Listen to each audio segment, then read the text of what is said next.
With my opening, I started with some of the things that I would like to, a little bit positive, and I'll go a little bit negative with my closing. Not against anyone else, but I think right now, especially with our city council, we face two major issues. The first is that we're afraid to stand for anything. Throughout this campaign, I've been an advocate for several different types of policies that are well researched and have worked very well in other communities, and I've solicited feedback on how to make those work for Cedar City.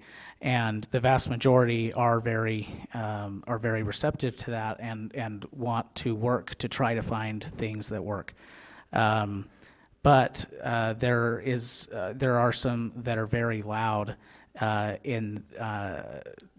so when somebody proposes the policy, they're very quick to go to ad hominem to try to crush the policy, which is tied to the number two, which is too often we base our view on a policy on the messenger and not on the policy itself. And I think those are our two biggest problems, that our officials are afraid to stand for anything due to the fire that they get, and that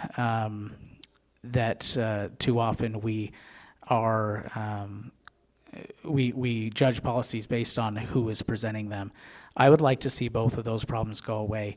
I'm not afraid to take the fire, so I'm not afraid to stand for things that are going to benefit our community and solicit feedback.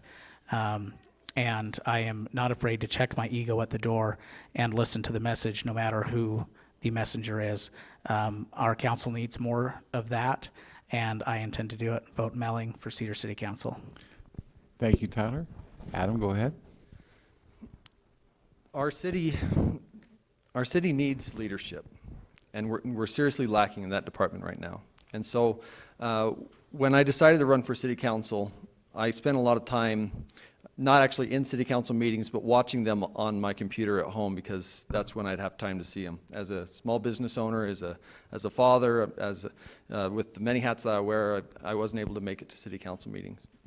And so my daughter would come and sit on my lap and watch the meetings with me, and she says, "Dad, why do you want to run for city council?"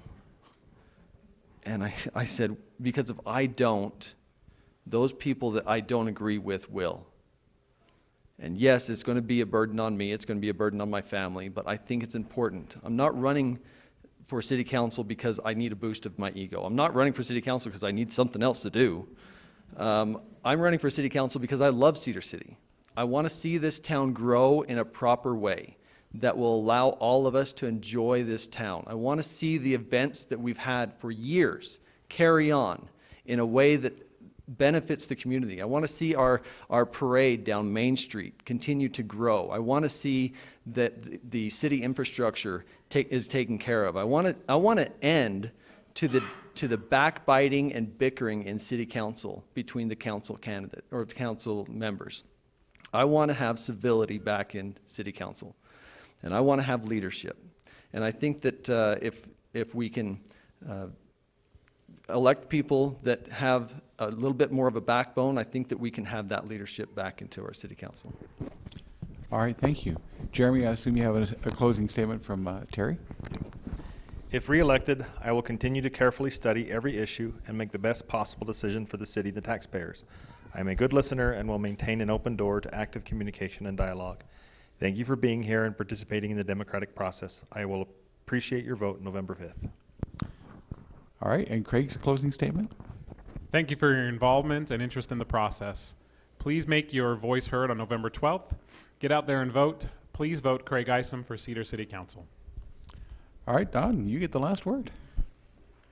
If he waits till November 12th, it'll be a week after the fact. Anyway, another small comment. This is the 7th one of these that we've attended. Adam was out of town on one of them. He missed one. Myself and Tyler have been to every single one of them. There's a common theme that goes on here. The incumbents have missed a minimum of 3 each. Okay? That should tell us something. We need some change in the city council. I'm Don Oswald. I am an enforcer of the quality of life.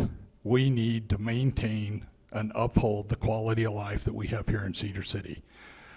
That's my biggest thing. I will swear and fight to it till the end that we help maintain that quality of life. I'm ready to go to work for you, the citizens, you, the voters. That's who I need to go represent, and I'm willing to do so. Vote Don Oswald. Thank you. I think we should give our candidates a round of applause.